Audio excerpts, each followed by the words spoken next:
Quiero que me acompañe en la carta a los Romanos, capítulo 8, verso 31 en adelante.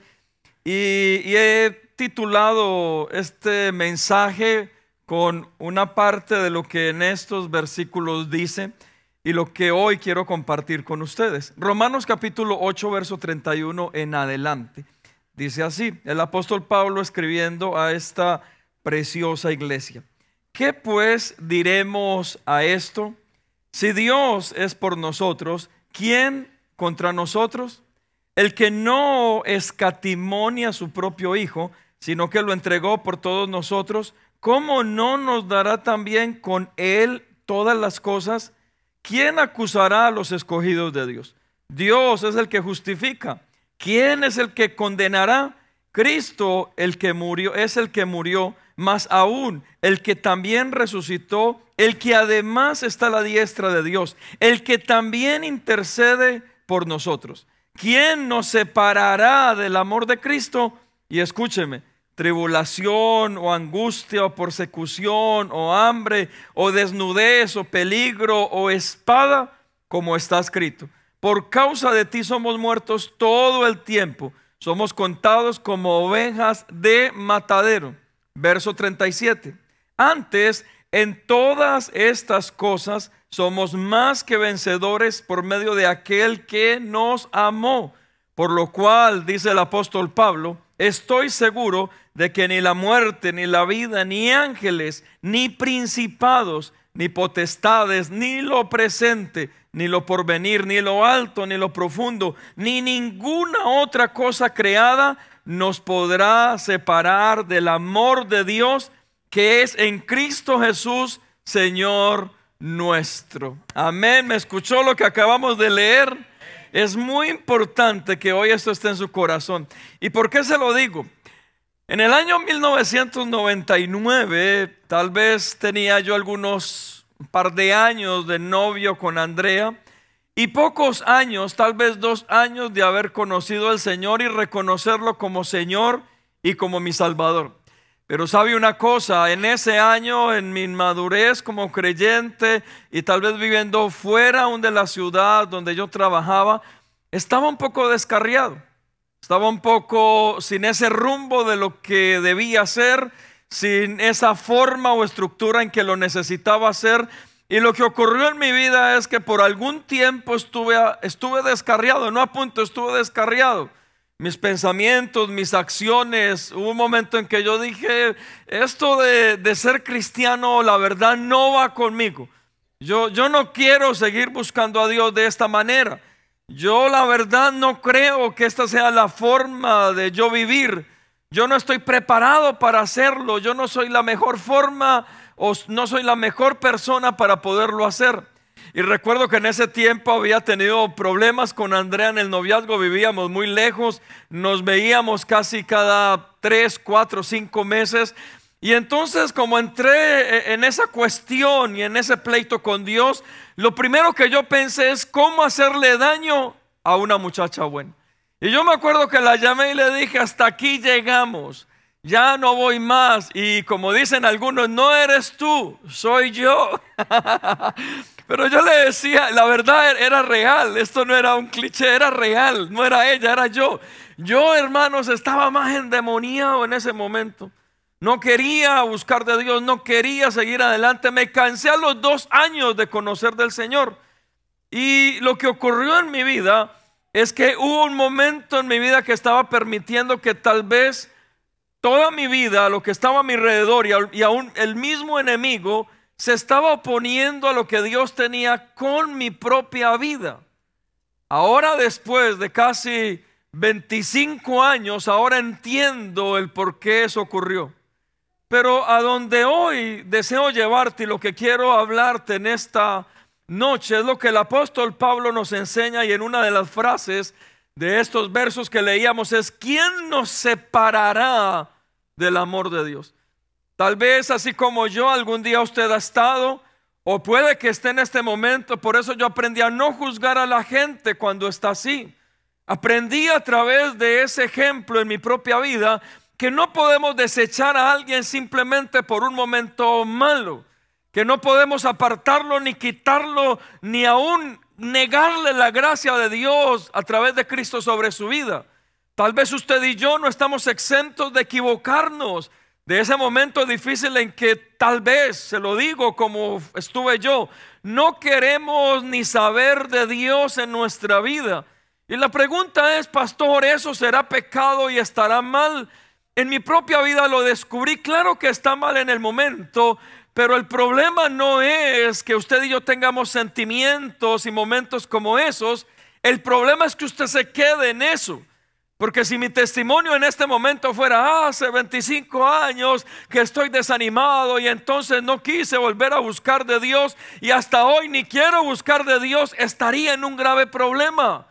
Pero lo que ocurrió, y gracias a Dios por la que hoy es mi esposa, una mujer de oración desde que yo la conocí, jovencita, creo que Andrea clamó tanto por este cuerpito que Dios algo hizo. Algo el Señor hizo conmigo. El Señor vino y me convenció. Yo recuerdo, ¿sabe qué transcurrió después de eso? Que cuando cruzamos esa mala etapa, yo le dije, o esto es o no es. Y entonces vinimos y nos comprometimos. Nos casamos entonces, yo renuncié a mi trabajo, me regresé a la ciudad, le propuse a ella matrimonio, fui y le pedí la mano a los papás. ¿Por qué? Porque tuvimos que pasar la etapa para que se convirtiera realmente en un testimonio. La pregunta es, ¿alguna vez te has sentido así? Desanimado, un día malo, un tiempo difícil donde usted se levanta y diga, ya no quiero nada más de Dios. Pues la verdad, todo nos va a ocurrir ese momento. La diferencia es que usted no se puede quedar en ese lugar. Usted y yo no necesitamos levantar para no permitir que aún el mismo enemigo se atreva a separarnos de la gracia y la misericordia de Dios en nuestra vida a través de Cristo Jesús. Y escúchame estos datos, en los últimos censos de la iglesia cristiana en los Estados Unidos de Norteamérica, dice que de cada 10 jóvenes dentro de la iglesia, entre 13 y 17 años, 6 se apartarán de la iglesia. Y escúcheme, un 30% de esos que se apartan de la iglesia 3 o 5 años después volverán a la iglesia, pero aún habrá una pérdida. Por eso usted y yo necesitamos trabajar con nuestros jóvenes. Lo que usted ha sembrado en sus hijos, el ejemplo, el modelo, lo que como iglesia hemos hecho en los últimos años de sembrar en todo lo que tenga que ver con nuestros niños y con nuestros jóvenes. ¿Lo estamos haciendo ahora perfectamente? Creo que no, pero vamos en buen camino. Tenemos un sentimiento profundo de trabajar por nuestros niños y nuestros jóvenes para que cuando sean grandes la semilla que está en ellos no les permita apartarse verdaderamente del Señor. Y escúcheme, de cada 10 adultos, aquí es donde usted y yo entramos, que llegan a la iglesia, ¿sabía usted que 5 se apartarán entre los primeros 2 a 3 años de haber creído en Jesucristo? O se apartarán de la iglesia donde han comenzado, o se apartarán aún de su fe en Cristo. Pero el 50% tendrá esta tendencia en este tiempo, en este país. De 1,500 pastores,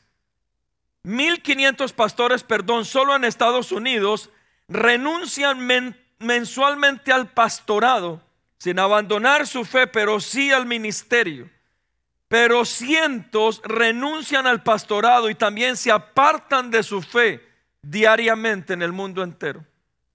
En los últimos años se ha aumentado dramáticamente el suicidio de pastores y creyentes activos dentro de los Estados Unidos. Y esto ya es algo visible. La pregunta es, ¿qué está ocurriendo? En su gran mayoría de todo lo que ocurre con la iglesia cristiana en este tiempo y las deserciones se debe a problemas, y escúcheme, problemas familiares, problemas económicos, problemas de salud y problemas aún en el ambiente social donde se mueven, que esto los induce o los presiona para que abandonen su fe. Y también lo que ocurre es que muchos terminan cediendo a la tentación en sus vidas y regresan a su pasado o a la forma pasada de vivir, que a veces tiene que ver con debilidades como el licor, la pornografía, el adulterio, problemas sexuales y debilidades con el hurto y la mentira. Y lo que todo esto nos lleva a entender es que el enemigo se ha levantado aún para hacer un trabajo dentro de la iglesia y apartar a muchos de su fe en Cristo a través de ciertas dificultades o problemas. ¿Sabía usted que nosotros como seres humanos a veces no estamos preparados para poder enfrentar las necesidades? Por eso se los decía una semana atrás, de que a veces queremos meter a nuestros hijos dentro de un cristal, sabiendo que nuestros hijos necesitan ciertas situaciones adversas aún en su vida para aprender a solucionar, para enfrentar las necesidades. A veces venimos y metemos dentro de un cristal a nuestros hijos y los tenemos guardados y escondidos hasta los 20, 22 años, y cuando salen a la calle están temerosos, no pueden hacer nada, todo les da miedo, no pueden ni manejar, ni conducir, ni hacer nada, ni ellos mismo trabajar o hacer las cosas por ellos mismos. Y mis amados hermanos, usted y yo como padres a veces queremos guardar a nuestros hijos del mundo exterior. Y eso no significa que no lo debemos hacer, hay que hacerlo. Y especialmente hoy en este contexto donde en las escuelas nos los están adoctrinando, donde afuera les están enseñando un montón de cosas, donde toda la parte tecnológica, las redes sociales están lavando su cerebro. Claro que los debemos guardar y cuidar. Pero ¿sabía usted que a veces hay cosas que son necesarias que ellos vivan para que maduren? Para que ellos puedan entender qué es, ellos mismos ver por su propia mano el solucionar ciertas situaciones. Y cuando le hablo de esto, no le estoy diciendo de que usted deje que a su hijo le hagan cosas o que lo maltraten o que lo dañen porque es necesario para que aprenda de la vida. No, no, definitivamente no. Hay que ser padres responsables, cuidarlos, guardar los principios, valores, pero hay cosas que usted y yo no vamos a poder evitar. No vamos a poder evitar. Y usted y yo podemos cuidar a nuestros hijos tal vez 23 horas con 50 minutos todos los días, pero en esos 10 minutos ellos van a hacer lo que vayan a tener que hacer. Significa que usted y yo no los vamos a poder controlar ni toda la vida, ni cada segundo de ellos en su vida. ¿Y por qué le hablo de esto? Porque ahí es donde hay una responsabilidad, no solamente de nosotros como padres y también de la iglesia, de cuidar a nuestros hijos, de protegerlos, de levantarlos.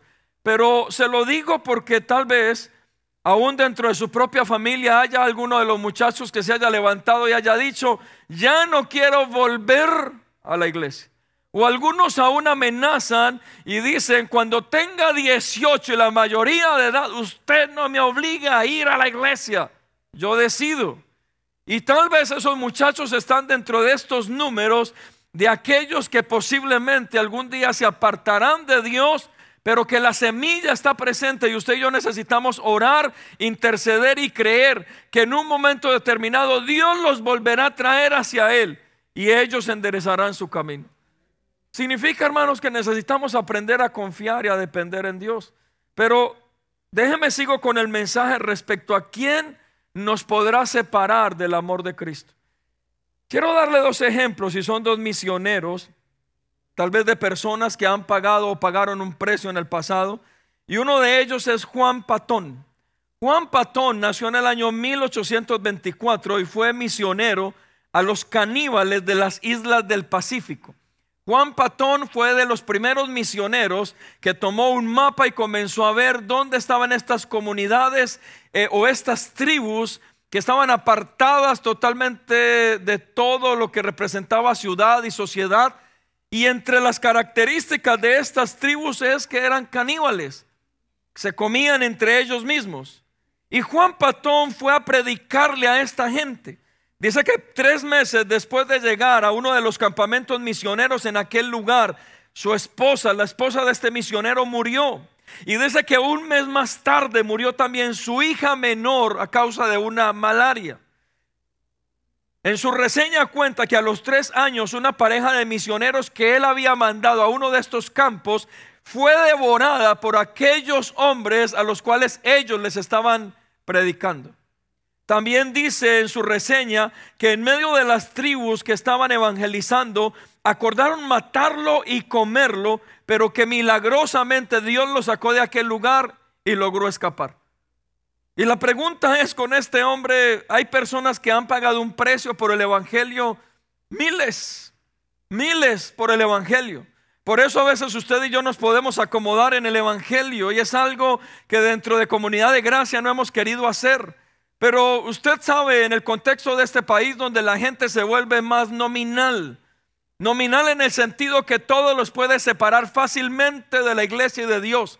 Por eso un día domingo que llueve, a veces los pastores están desesperados para que no llueva y orando para que salga el sol, porque esas pocas goteras de un día domingo estorbarían a un alto porcentaje de la iglesia para que se congreguen.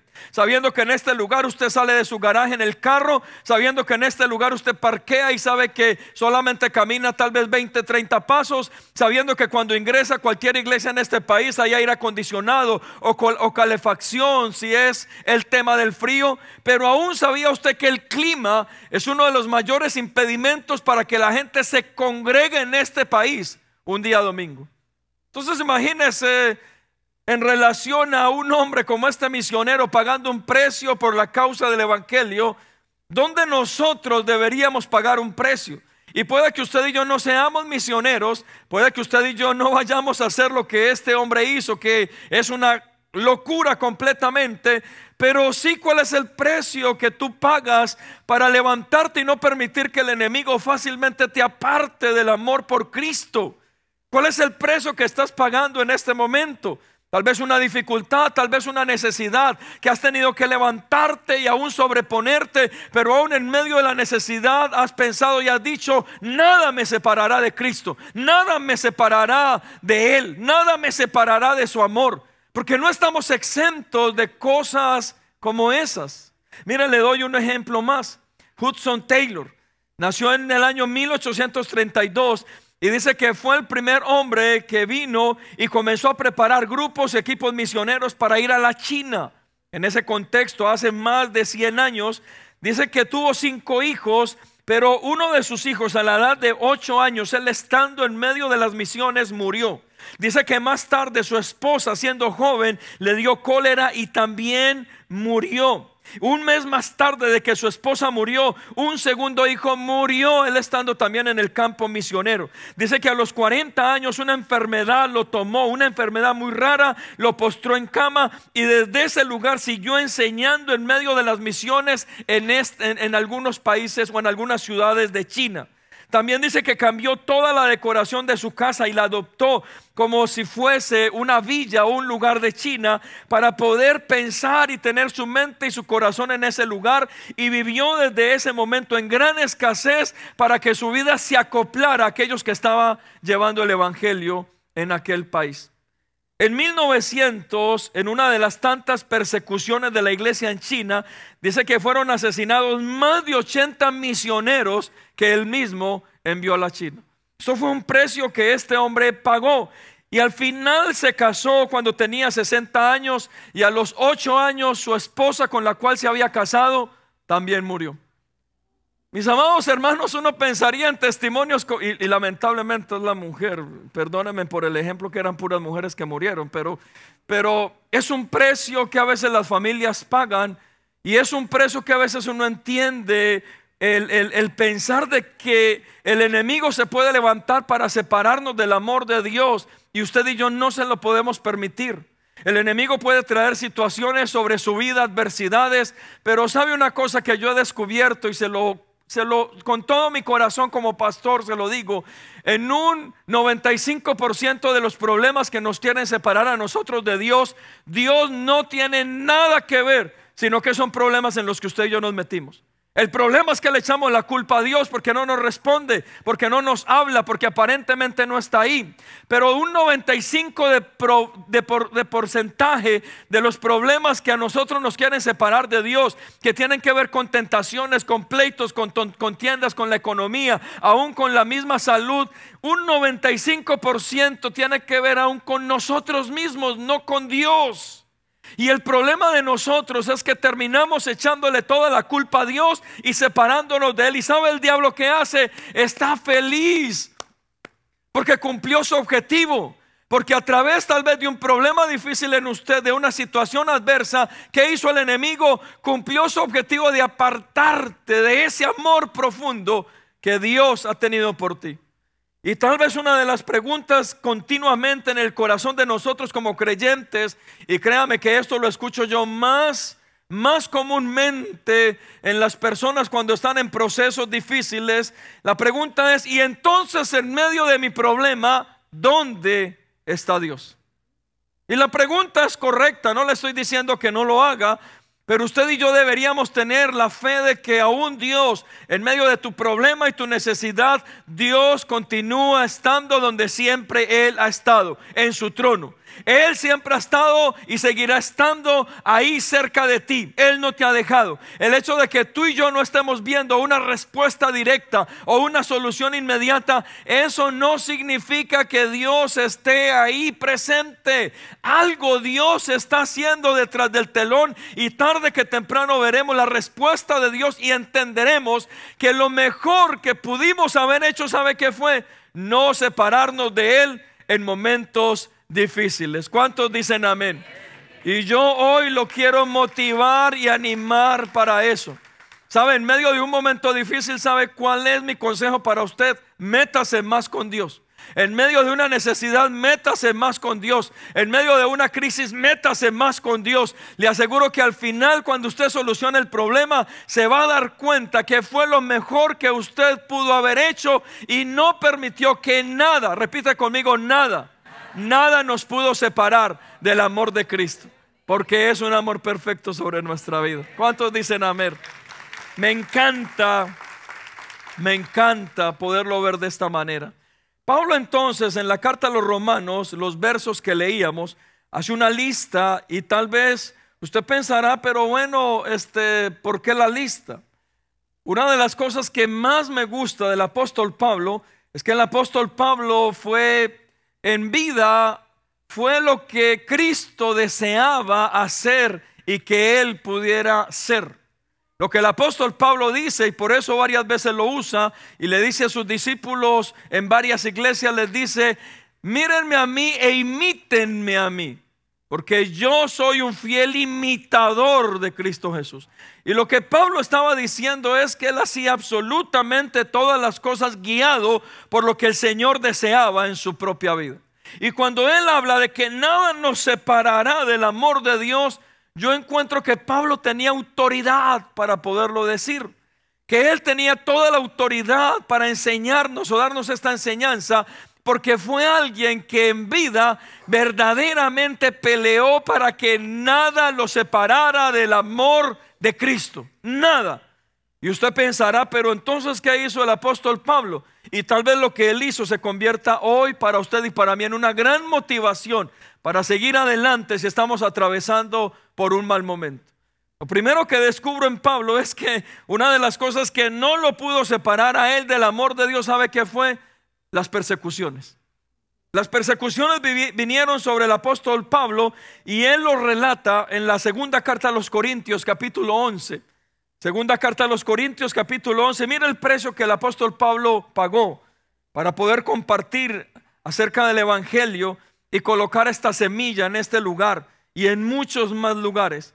Versículo 24 del capítulo 11, la segunda carta a los Corintios dice: de los judíos 5 veces he recibido 40 azotes menos uno. Era el peor castigo que se le podía dar a alguien. Dice: 3 veces he sido azotado con vara, 1 vez apedreado, 3 veces he padecido naufragio, 1 noche y 1 día he estado como náufrago en alta mar, en camino muchas veces, en peligros de ríos, peligros de ladrones, peligros de los de mi nación, peligros de los gentiles, peligros en la ciudad, peligros en el desierto, peligros en el mar, peligros entre falsos hermanos. Verso 27, en trabajo y fatiga, en mucho desvelo, en hambre y sed, en muchos ayunos, en frío y en desnudez, dice Pablo, que ha caminado. Y cuando veo la historia de Pablo, es Pablo tenía toda la autoridad para decirnos que nada lo iba a separar del amor de Cristo. Cuando Pablo hace esta lista, uno descubre el precio que pagó por llevar el evangelio, no solamente a ciudades cercanas, sino ciudades lejanas, donde más adelante hubo una gran herencia de lo que Pablo hizo en aquellos lugares. Como Pablo no tuvo temor de poder predicar a los que no eran cristianos judíos en ese momento, o aún no tuvo temor de la misma gente dentro de la propia iglesia, los que habían creído. No tuvo temor de aquellos que, amparados a la ley, querían entonces enjuiciar a todos los que predicaban a Cristo Jesús y la libertad en Él por la gracia. Pablo no tuvo temor absolutamente de nada de esas cosas. No tuvo temor de montarse en un barco 8 o 10 días para poder cruzar y atravesar hasta ciudades lejanas y poder dejar en aquel lugar la semilla de las buenas nuevas. Pablo entonces se convierte en un ejemplo a seguir de que usted y yo sí podemos pelear, batallar y esforzarnos aún contra ciertas cosas que estemos viviendo en nuestra propia vida. Tal vez lo que Pablo vivió, usted y yo no lo vamos a vivir. Tal vez la persecución que él vivió fue literal. Pero ¿qué hay de las persecuciones que usted y yo podemos vivir? Él lo dice aún en el libro, en la carta a los Efesios, de que nuestra lucha, nuestra pelea entonces no es contra carne y sangre, es espiritual. Que el enemigo se mantiene levantando continuamente en contra de sus hijos, en contra de su matrimonio, en contra de su salud, en contra de su propia vida. La pregunta es: ¿cómo vamos a enfrentar ese tipo de persecución? Porque tal vez usted y yo en este lugar no tenemos persecución religiosa aparentemente todavía. Todavía usted y yo podemos entrar a la iglesia tranquilamente. Y mire, tal vez usted no entienda esto, pero para nosotros como pastores sí lo sentimos en este lugar. Y uno lo descubre. Si usted va a hacer algún documento, papeleo legal en este país, y usted, dentro de sus datos y todo lo que se necesita, usted coloca que usted es pastor de una iglesia o ministro, es una honra. De hecho, en casi todos los papeles que yo necesito llenar en este país, documentos legales o cuentas de banco, hay un espacio dentro de mi oficio que dice pastor de una iglesia. Significa que en este país honran todavía el ser pastor, y todavía hay una honra para los ministros congregacionales o ministros cristianos. Eso es diferente en nuestro país. Usted va a un banco y está queriendo, alguna vez se lo decía, queriendo abrir una cuenta o una tarjeta de crédito o una tarjeta de débito. Primero, en los papeles nunca aparecerá este oficio. Y número dos, cuando usted está con la secretaria y te pregunta por tu oficio, ¿y usted qué hace? Soy pastor. Sí, pero ¿qué hace? Soy pastor. ¿Pero qué hace? Soy pastor. Porque nadie, para ellos ser pastor no es un oficio.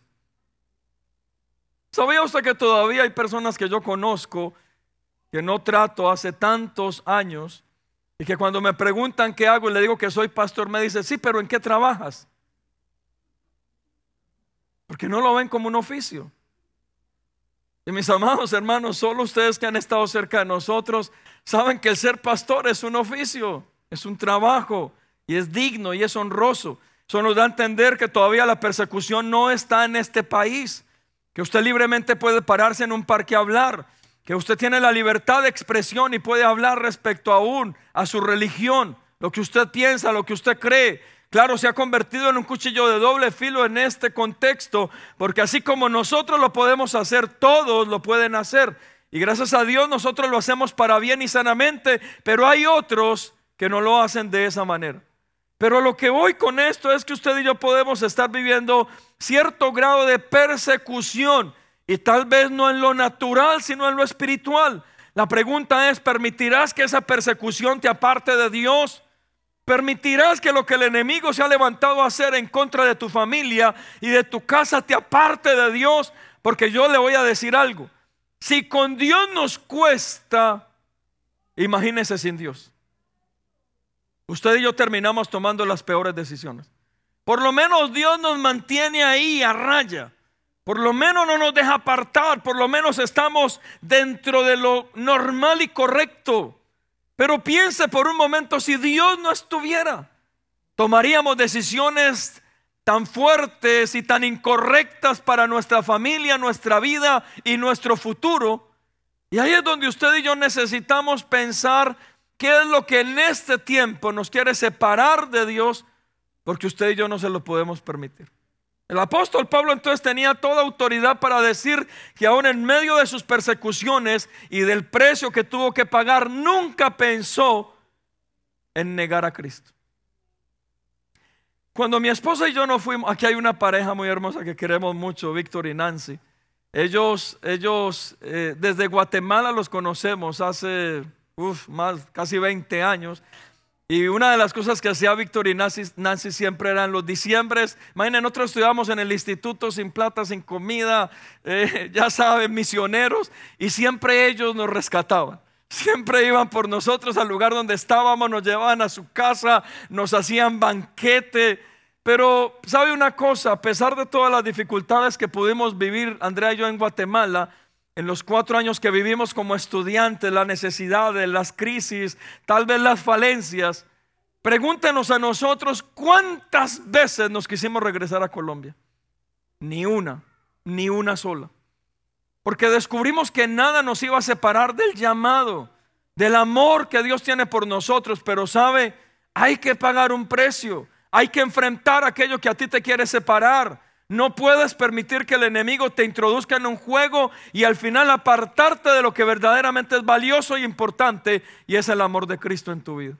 Porque es lo más importante. El apóstol Pablo nos lo dice aún en esta carta. Lo segundo que el apóstol Pablo nos enseña, y lo que veo en su vida, es que ni la enfermedad pudo separar a Pablo del amor de Cristo. Ni la enfermedad. En la segunda carta a los Corintios, ahí en el capítulo 12, capítulo que sigue, verso 7, dice: y para que la grandeza de la revelación no me exaltase desmedidamente, me fue dado un aguijón en mi carne, un mensajero de Satanás que me abofetee, para que no me enaltezca sobremanera. Respecto a lo cual 3 veces he rogado al Señor que lo quite de mí. Y Él me ha dicho: bástate mi gracia, porque mi poder se perfecciona en la debilidad. Por tanto, de buena gana me gloriaré más bien en mis debilidades, para que repose sobre mí el poder de Cristo. Muchos teólogos han supuesto tantas cosas de cuál era la enfermedad de Pablo. Estaba leyendo la carta a los Efesios esta mañana, y en la carta a los Efesios, en el capítulo 2 más o menos, Pablo habla de que aún ellos, sabiendo cuál era su enfermedad en su cuerpo, lo aceptaron y lo valoraron. Significa que lo real de esto es que Pablo tenía una enfermedad visible. No sabemos cuál era, pero lo que sí sabemos es que había una enfermedad. Y lo que Pablo entiende es que esta enfermedad en su cuerpo Dios la colocó porque las revelaciones que Pablo estaba teniendo eran tan sobrenaturales que Dios necesitaba que Pablo tuviera los pies sobre la tierra. ¿Y quién más que una persona que esté enferma, aún físicamente, va a tener los pies sobre la tierra? Por eso el apóstol Pablo entiende que el Señor se estaba glorificando en él aún a través de esta enfermedad. Pero dice que 3 veces le pidió al Señor que quitara eso de él. Pero el Señor le dio la misma respuesta: bástate mi gracia. Y mis amados hermanos, lo que uno puede descubrir en Pablo es que ni siquiera esta enfermedad le evitó seguir en el ministerio. Ni siquiera la enfermedad él se levantó para quejarse de Dios, para maltratar aún a Dios porque no le quitaba la enfermedad, para enojarse con él y levantar sus manos en ira porque Dios no quería hacer nada. Simplemente Pablo, después del entendimiento que hace, continúa su vida y su ministerio y no permite que aún esta enfermedad en lo físico lo aparte del amor de Cristo. Yo sé que de esto hay muchas variantes y tal vez usted diga: sí, cuando yo tengo dolor de cabeza no me aparto del Señor. Gloria a Dios. Pero es muy diferente un dolor de cabeza que te digan en el hospital que tienes cáncer, que tienes una enfermedad que no tiene cura, que tienes una enfermedad que te va a ir casi que desgastando continuamente delante. Pero sabe una cosa que Pablo nos enseña, que ni aun esa enfermedad lo separó a él de Cristo. Y yo no quiero en esta noche, por eso se lo digo con respeto, no quiero quitarle el valor o la importancia tal vez a tu proceso o a ese dictamen médico. ¿Por qué? Porque a veces hay dictámenes médicos en nuestra vida que tienen que ver con un proceso de pérdida, de duelo. Cuando a alguien se le da, y eso es el problema de muchos cristianos que se van al extremo, se les da este dictamen de una enfermedad que es incurable. Ahí tenemos al montón de hermanitos, pero usted es sano en el nombre del Señor, pero no llore, pero no diga nada, pero confiésese sano. Sí, eso hace parte. Pero cuando a mí me lo acaban de decir, yo estoy en un duelo y yo lo tengo que respetar, el dolor del otro. Porque para mí es fácil decírselo a alguien: declárese sano, hermano, o es que no tiene fe. Para mí es fácil porque no soy el enfermo. Pero cuando tú eres el enfermo, el mundo entero se te viene encima. ¿Y qué vas a hacer con los hijos y el trabajo? ¿Y qué te va a sostener? ¿Y cómo te vas a mantener? Todo se te viene encima. Por eso es un duelo. Y sin ir al extremo en esta noche de quitarle el valor de pronto a los duelos que usted haya tenido con malas noticias, yo quiero animarte en algo en esta noche. Y es que aún en medio de la enfermedad, no te apartes del Señor. No te apartes del Señor. Recuerda que la enfermedad va a durar solo mientras estemos en este lugar. Pero el Señor tiene que ver con eternidad, vida eterna. Y si tú y yo lo hacemos, el Señor se va a glorificar. Mire, es más, le voy a decir algo. Yo he creído de que a veces muchas de las respuestas de Dios en algunas familias que han sufrido, padecido de cierta enfermedad, aún la respuesta tiene que ver con que esa persona, el Señor la tome y se la lleve para vida eterna. Pero como nosotros no estamos preparados para la muerte, ahí es cuando nos enojamos con Dios. Porque a veces queremos a la persona enferma a nuestro lado, pero no descansando eternamente. Por eso no lo vemos como una solución. Y yo se lo quiero decir por mi propia hermana.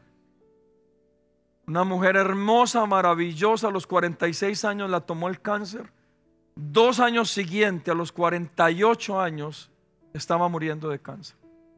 Y para mí, se los digo con todo mi corazón, el que mi hermana se haya ido con el Señor fue parte de la respuesta que Dios nos había dado a nosotros, que ella descansara eternamente. Ahora lo entiendo. Pero aún y en ese proceso, yo renegué de Dios. Y tratamos de que mi hermana tampoco lo hiciera. Pero finalizo con esto. ¿Sabía usted que en otro momento donde podemos renegar de Dios y apartarnos de Dios es en la soledad? ¿Cuántos se han sentido solos en este lugar? Y no le estoy hablando solo de la gente, sino que usted esté caminando y diga: yo creo que Dios me abandonó. Creo que Dios no está conmigo. ¿Sabía usted que esta es una de las mayores causas o causantes que muchos creyentes se aparten de Dios? El sentirse solos.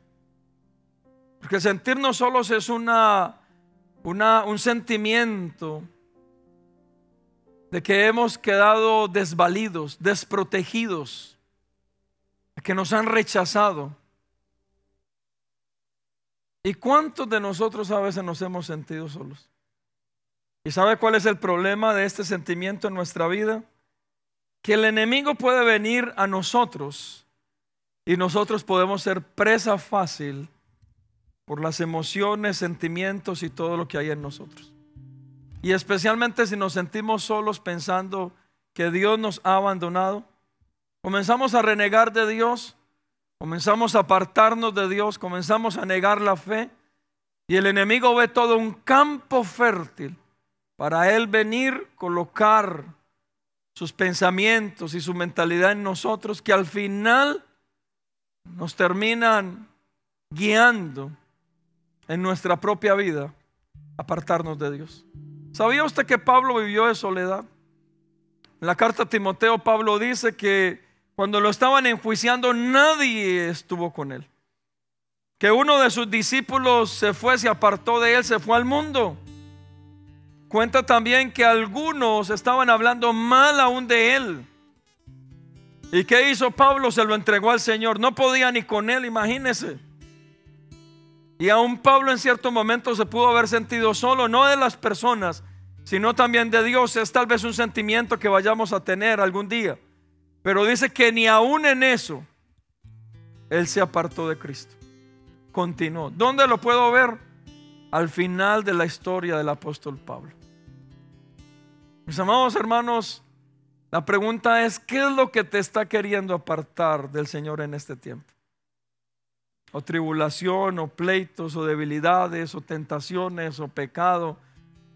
O a veces nos jala, ¿sabe qué nos jala mucho? La vida anterior. A veces usted sí fue bien bailarín, o fue bien bebedor, o tuvo ciertas debilidades con mujeres, o en el caso de las mujeres con hombres. Es como que el enemigo continuamente trae tentación. ¿Para qué? Para hacernos retroceder. Pero ahí donde usted y yo necesitamos decir esto que Pablo en la carta a los romanos le decía a esta preciosa iglesia: nada nos podrá separar del amor de Cristo. ¿Por qué? Porque Él, cuando lo manifestó en la cruz del Calvario, fue un amor perfecto. Primero Dios a través de su Hijo, y después su Hijo Jesucristo en la cruz del Calvario, derramando su sangre y entregando su vida por amor a nosotros. Significa, hermanos, que si hay cosas valiosas por las cuales usted y yo nos debemos esforzar. Y no sé cuál es tu proceso en esta noche, pero como pastor te digo algo: no permitas en esta noche que absolutamente nada de lo que estés viviendo te separe del Señor. Yo sé que es duro a veces, pero no lo permitas. Métete más con Él, como nunca lo has hecho. Y te diría al final de la historia, y tú lo entenderás, que valió la pena. ¿Cuántos dicen amén a eso? Dale un fuerte aplauso al Señor en esta noche. Yo quiero orar en esta noche. ¿Por qué no se para ahí donde usted está? Póngase de pie, por favor. Yo quiero que incline su rostro. Permítame orar por usted en esta noche. Tal vez usted hoy se siente un poco identificado aún con esta historia que le compartía de mi propia vida. Tal vez usted se identifica porque ha pasado procesos difíciles y está tal vez en una etapa donde no quiere seguir ahí, donde no se quiere esforzar, donde siente desfallecer. O tal vez en esta noche usted ha estado en procesos de su vida, su familia, tal vez en procesos de persecuciones, de procesos en la economía, de procesos en su salud, de procesos con sus hijos, con el matrimonio, o aún algunos han estado siendo tentados por aquellas debilidades del pasado. Y el enemigo recordando una y otra vez en su mente y en su corazón para que usted retorne nuevamente a esas cosas. Pero mis amados hermanos, si en esta noche usted y yo decidimos pegarnos, acercarnos al Señor, créame, adquiriremos la valentía, la fuerza, la tenacidad, la templanza para enfrentar todo aquello que el enemigo pueda colocar. Y de nuestra mente y de nuestro corazón se irá aún tal vez ese pensamiento y esa sensación de querer retroceder, o aún de querernos apartar del Señor. ¿Dónde ha estado el Señor en medio de tu problema? Hoy quiero decirte, ha estado a tu lado. Siempre ha estado a tu lado. Y si tú en esta noche necesitas que el Señor pueda confirmar y consolidar su presencia ahí cerca de ti, solo levanta ahí tu mano derecha donde tú estás,